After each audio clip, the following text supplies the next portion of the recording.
उनको प्यास लगी थी और वो पानी पीने के लिए इधर उधर देखा, कोई नहीं दिखा, तो उन्होंने मटकी से पानी निकाल लिया और पानी पी रहे थे। तभी उधर से मंगल पांडे जी आए, तो उन्होंने कहा कि आपने मेरा धर्म जो है वो नष्ट कर दिया, आप अछूत होकर के इसको छू लिए। मेरे लोटा छूने से, पानी पी लेने से आपका धर्म नष्ट होता है, तो गाय और सुअर की बनी हुई जो चर्बी की कारतूस आप मुंह से खींचते हैं, उससे आपका धर्म भ्रष्ट नहीं होता। 8 अप्रैल को इनको फांसी दी गई। 4 दिन बाद फिर बाकी लोगों को फांसियाँ दी गई। कि जिस समाज का इतिहास नहीं होता, उस समाज में चेतना नहीं आती है। जो जाति व्यवस्था है, इसको डेवलप ही इसलिए किया गया था कि वो एक नारा है, लोग कहते हैं अंग्रेजों का ये पॉलिसी थी कि फूट डालो राज करो। लेकिन इस देश में जब जाति व्यवस्था बनी तो उस समय उसका पूरा कॉन्सेप्ट ही था कि इनको आपस में बांट देना। लालू यादव जी होंगे तो यादवों के नेता हैं, नीतीश जी हैं तो कुर्मियों के नेता हैं, मायावती जी हैं तो चमारों की नेता हैं। ये चतुराई है उनकी, ये चालाकी है, क्योंकि अगर वो काम तो सबका करती हैं। जब लालू जी रहे तो उन्होंने वहाँ काम किया, मुलायम सिंह जी रहे तो ऐसा थोड़ी ना है कि उन्होंने केवल एक ही जाति के लिए काम किया, तमाम जातियों के लिए। मायावती जी रहीं तो उन्होंने तो मुझे लगता है बहुजन महापुरुषों के लिए काम किया।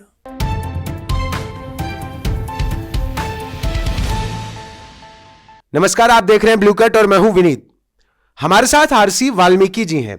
क्यों है? क्योंकि आज माता दीनभंगी जी की जयंती थी, यहां जयंती मनाई जा रही थी। हमने सोचा इनसे माता दीन जी के बारे में जान लिया जाए और समझ लिया जाए कि आखिर ऐसे विषयों पर ज्यादा चर्चा क्यों नहीं होती, हमारे ऐसे महापुरुषों को भुला क्यों दिया गया, और इसके लिए परफेक्ट व्यक्ति ये क्यों है? इसलिए है क्योंकि ये पिछले कई सालों से लगातार भारतीय स्वच्छकार समाज मुक्ति मिशन के राष्ट्रीय अध्यक्ष हैं और लगातार माता दीनभंगी जी का नाम लोगों तक पहुंचाने के लिए काम कर रहे हैं, अपने संगठन के जरिए, अपने लोगों के जरिए। तो सर, सबसे पहला सवाल मेरा कि आज आपने जयंती मनाई, तो माता दीन जी के बारे में मोटा माटी कुछ बातें हमारे दर्शकों को बताना चाहें। पहली चीज़ तो आज माता दीन जी की जयंती पर मैं सभी देशवासियों को बधाई देना चाहूँगा। और वो ऐसे शख्स थे जिन्होंने इस देश की आज़ादी में एक महत्वपूर्ण रोल अदा किया। वो एक ऐसी घटना थी जिसमें पानी को लेकर, जो आज भी देश में चल रही है, कई जगह सुनने में आ जाता है, उनको प्यास लगी थी और वो पानी पीने के लिए इधर उधर देखा, कोई नहीं दिखा, तो उन्होंने मटकी से पानी निकाल लिया और पानी पी रहे थे। तभी उधर से मंगल पांडे जी आए, तो उन्होंने कहा कि आपने मेरा धर्म जो है वो नष्ट कर दिया, आप अछूत होकर के इसको छू लिए। तो उन्होंने कहा कि मैं, उनको भी थोड़ा सा पहलवान किस्म के आदमी थे, तो उन्होंने भी जवाब उसी अंदाज में दिया कि मैं हाड़ मांस का बना हुआ व्यक्ति हूँ, जैसे आप हैं वैसे मैं हूँ। अगर मेरे लोटा छूने से, पानी पी लेने से आपका धर्म नष्ट होता है, तो गाय और सुअर की बनी हुई जो चर्बी की कारतूस आप मुंह से खींचते हैं, उससे आपका धर्म भ्रष्ट नहीं होता। तब वहाँ सर वो एकदम से अचंभित हो गए। फिर घटनास्थल पर गए, वहाँ देखा उन्होंने, फिर वहीं से विद्रोह शुरू हुआ। और विद्रोह शुरू हुआ तो गिरफ्तारियां हुई। फिर ब्रिटिश शासन ने पता किया कि आखिर इस चीज़ को भड़काने वाला कौन व्यक्ति है, तो उसमें नाम निकल के आया माता दीन जी का। तो जो मंगल पांडे जी को फांसी दी गई थी, उससे 4 दिन पहले मेन अभियुक्त जो थे वो माता दीनभंगी जी थे। इनके ब्रिटिश सरकार बनाम माता दीन भंगी आदि के नाम से मुकदमा दर्ज हुआ था। फिर 8 अप्रैल को इनको फांसी दी गई। 4 दिन बाद फिर बाकी लोगों को फांसियाँ दी गई। तो ऐसे वहाँ से एक देश की आज़ादी का बिगुल फूका, और वो तब तक जारी रहा जब तक देश आज़ाद नहीं हो गया। अगर ऐसा है, और आप जिस तरीके से ये पूरी गाथा बता रहे हैं, और जैसा कि मैंने पढ़ा, जाना, समझा, जब मैं अपने मिशनरी लोगों से खास करके इस बारे में ज़्यादा जानने को मिलता है, लेकिन हम जब छोटे थे तो मैंने एक चीज़ महसूस की कि कहीं किसी किताब में, चाहे वो एनसीईआरटी की हो, चाहे वो ग्रेजुएशन तक की किताबों में, कहीं इन नामों की चर्चा ही नहीं है। हाँ, ये बात सही है। तो परम पूज्य बाबा साहब अम्बेडकर ने इसीलिए जो बात कही है, शिक्षित बनो। तो जो चीज़ें आपको एक स्कूल कॉलेज में नहीं पढ़ाई जाती है, तो जब आप पढ़ लिख जाएंगे तो फिर आपको अपना इतिहास ढूंढना पड़ेगा। और इसमें एक साथी थे हमारे मेरठ के, जो प्रशासनिक अधिकारी दिल्ली में थे, सूरजपाल चौहान जी। उन्होंने माता दीन जी पर एक जो पुस्तक लिखी थी, पूरी कहानी। तो चूंकि मेरठ के थे, तो मेरठ में उनका एक जो स्वतंत्रता संग्राम सेनानी हैं, उनका नाम है, तो प्रथम नाम माता दीन जी का लिखा हुआ है उसमें। अभी तो सरकार ने वहाँ ऑडिटोरियम भी बना दिया है, समाज की जागरूकता की वजह से, माता दीन जी के नाम से। तो उनकी किताब के माध्यम से, और एक सरल सस्ता किताब छपती थी, उसमें बहुत छोटा सा कहीं पर लेख आया था उनका।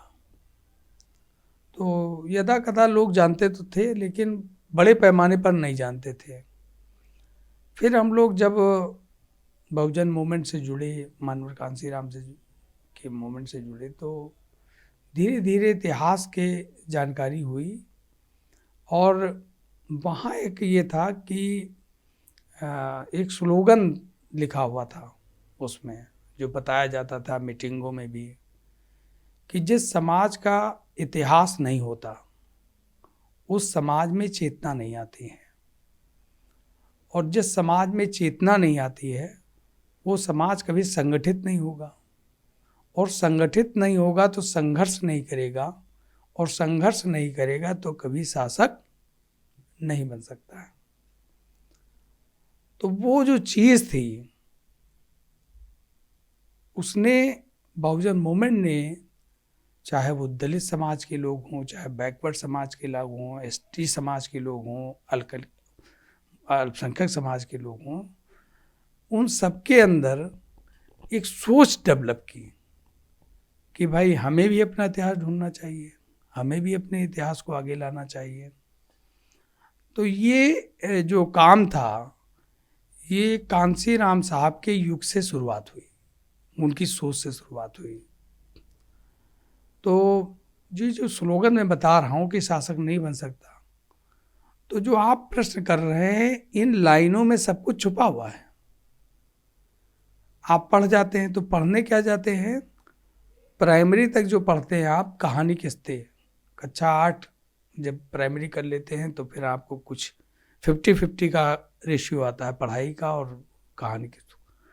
लेकिन ग्रेजुएशन हो जाने के बावजूद भी जो शुरुआती प्राइमरी की पढ़ाई होती है, कहानी किस्तों की पढ़ाई होती है, चाहे वो राम सीता की हो, महाभारत की हो, या तमाम चीज़ों की हो, तो वो चीज़ आपके जहन में बैठ जाती है।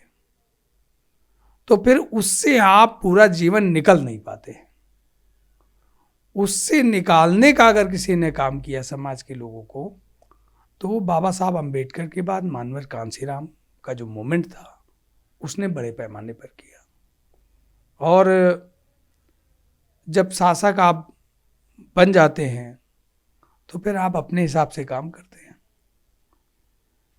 तो यहाँ पर उन 4 लाइनों में सारा कुछ छिपा हुआ है कि आपके इतिहास को इसीलिए छिपाया जाता है कि आपके अंदर कोई चेतना डेवलप ना हो पाए। जैसे मान लीजिए हम भंगी समाज से हैं, सफाई कर्मचारी समाज से हैं, जिसमें हमको लगाया गया, कभी हम लोग भी इस देश के मूल निवासी शासक बहुजन लोग थे। तो अब हमसे, हमारे समाज से कोई पूछता कि भाई आपका देश की आज़ादी में क्या योगदान है, तो हमारा आदमी क्या बताएगा? उसको तो पता ही नहीं है, और जिसको पता है उसने उन सब चीज़ों को छुपा के रख दिया है, ताले में बंद करा दिया है। तो वो हमारे लोगों की जिम्मेदारी है कि हम लोग उस चीज़ को सामने लाएं, और उस चीज़ को लाने के लिए हमने प्रयास किया। आज अगर हमारे समाज का व्यक्ति, देश में बड़े पैमाने पे लोग जयंतियाँ मना रहे हैं, लखनऊ में भी चौराहा बना दिया गया है, और तमाम दिल्ली में मूर्ति लगी हुई है, कलकत्ता वाले लगाने की बात कर रहे हैं, आज बड़े पैमाने पर प्रोग्राम हो रहा माता दीन जी का। अब अगर कोई पूछे समाज के व्यक्ति से, तो मैं ये मानता हूँ 100% नहीं जान रहे हैं, कोई बात नहीं, लेकिन 50% लोग तो जान रहे हैं। जो थोड़ा सा भी एक्टिव है वही तो सवाल का जवाब देगा। तो आज अगर उससे पूछा जाए तो वो कह सकता है कि मेरे समाज के भी मतलब पूर्वज जो थे, उन्होंने देश की आज़ादी में फांसी के फंदे पर झूलने का काम किया है, यानी कि देश की आज़ादी में हमारे भी लोगों का योगदान है, मतलब गर्व से कह सकता है। तो जब वो कहेगा तो फिर उसकी भागीदारी, हिस्सेदारी आज़ादी के बाद बनती है। तो ये इसीलिए आपको मतलब कोई भी हो, जो भी दलित समाज, बैकवर्ड समाज, अल्पसंख्यक समाज, या जो भी शासक होता है, वो शासक कैसे बना रहे? शासक तभी बना रहेगा जब सामने वाला के अंदर गुलामी व्याप्त रहेगी, तो वो अपना काम करेगा, हमें अपना काम अंजाम देना होगा। मतलब बेसिकली जो महापुरुष हैं बहुजनों के, जिनके नाम पर बहुजन कुछ कर सकते थे, या वो लोग जिन्हें एकदम हाशिए पे रखा गया, वो लड़ सकते थे, उनके नाम ही छुपा दिए गए और उनको बड़ी मुश्किल से खोज के अब लोगों के सामने लाया जा रहा है। और इसके लिए बड़े बधाई के पात्र हैं आप जैसे लोग जो अपने जीवन में मिशन को इतना सारा समय देते हैं। मेरा एक सवाल और है, तमाम, जैसे मैं यहाँ ही तमाम महापुरुषों की तस्वीरें देख रहा हूँ, लेकिन ये तस्वीरों का जो तालमेल है ना, बहुत कम दफ्तरों में दिखता है, या दिखता भी है तो वैचारिकी में नहीं दिखता है। समझ रहे हैं कि मतलब कोई जैसे मैं बड़ा खुल के बात करता हूं, इसलिए बहुत खुल के आपसे कहूंगा कि मान लीजिए किसी के सवर्ण महापुरुष की बात जब आप करेंगे तो वो किसी बिरादरी का महापुरुष नहीं होता है, वो पूरे देश का, पूरे समाज का महापुरुष होता है। लेकिन हमारे आपके महापुरुष, बहुजनों के महापुरुष, उनको जब भी वो आगे बढ़ते हैं तो उनको जातियों में बांट दिया जाता है। आप बार बार काशीराम जी की बात कर रहे हैं, आप उन्हीं को ले लेंगे तो आप पाएंगे कि उनको एक बाकायदा फ्रेम में ढाल दिया गया है। आप बाबा साहब की बात करते हैं, तब भी ज़्यादातर लोग उनको एक सांचे में ढालने से बिल्कुल कतराते नहीं, उनको ढाल के भले ही इस्तेमाल करते हैं। ऐसा क्यों? देखिए, ऐसा है कि चूंकि जो जाति व्यवस्था है, इसको डेवलप ही इसलिए किया गया था कि वो एक नारा है, लोग कहते हैं अंग्रेजों का नारा, ये पॉलिसी थी कि फूट डालो राज करो। लेकिन इस देश में जब जाति व्यवस्था बनी तो उस समय उसका पूरा कॉन्सेप्ट ही था कि इनको आपस में बांट देना। ये जो बड़ा संख्या है, इसको इतने वर्गों में बांट दिया गया, 6000 से अधिक जातियों में बांटा गया है। तो आप समझिए कि जाति के आधार पर जब ये बटे रहेंगे तो ये कभी भी आपस में एकजुट नहीं हो पाएंगे। जब एकजुट नहीं हो पाएंगे तो ये केवल जाति के नाम पर ही वो आज हमारे ऊपर पूरी तरीके से शासन कर रहे हैं।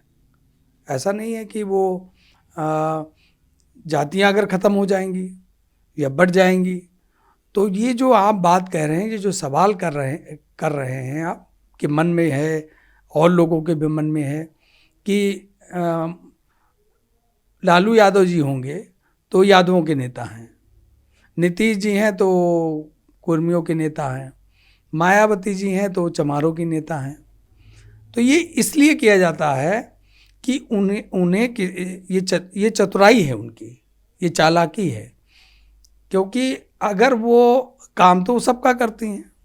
जब लालू जी रहे तो उन्होंने वहाँ काम किया, मुलायम सिंह जी रहे तो ऐसा थोड़ी ना है कि उन्होंने केवल एक ही जात के लिए काम किया, तमाम जातियों के लिए। मायावती जी रहीं तो उन्होंने तो मुझे लगता है बहुजन महापुरुषों के लिए काम किया बड़े पैमाने पर।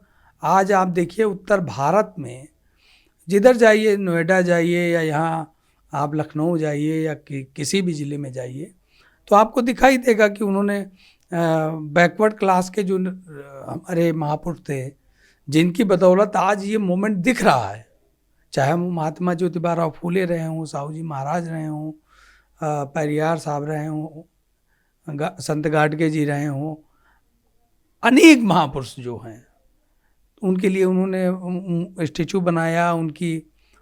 तो आज हमारे बीच में एक समन्वय बनने की तरफ बढ़ रहे हैं हम। लेकिन ये हमारा काम है कि हम आपस में समन्वय बनाएंगे। शासक बनने के लिए हम एकजुट हो रहे हैं, लेकिन हम एकजुट ना हो तभी तो वो शासक रहेंगे। तो वो अपना काम कर रहे हैं, हम ये नहीं मानते हैं कि नहीं वो तो गलत कर रहे हैं। भाई वो अपना काम कर रहे हैं, वो सही कर रहे हैं, उन्हें शासक बनना है, वो अपनी नीति पे काम कर रहे हैं। लेकिन हमें अपनी जो नीतियां हैं उसको और तेज़ी से डेवलप करना होगा।